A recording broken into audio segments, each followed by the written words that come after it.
Одоо сүүлд бит хоёр ярилцаад намайг уучлаарай гэд надад тэгсэн л дээ. Би одоо ингээ их муухай аштай байсан байна.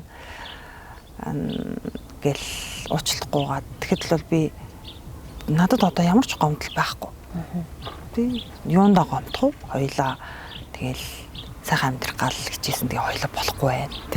Тэгээд хин хиндээ гомдоод ах юм юу ах вэ? Намайг юроос гомдсон гэж битгий бодоорой гэдгсэн. Ер нь бол нэг ингээл ингээд тэгсэн тэгээд намайг ингэсэн гэл те ингээл нэг ховын чанартай ярих бол нэг тийм сайхан зүйл биш. Нэгдүгээр хүүхдүүд маань аавда хайртай байна, аваараа бахарах чинь, дээрээс нь найз нөхөдтэй те сургуулийн хамт олонтой тэд нар ч гэсэндээ ингээд одоо сошиал маршлаар ингээд зөндөө мэдчихээн те тэгж яхад сайдаж муудмааргүй байна.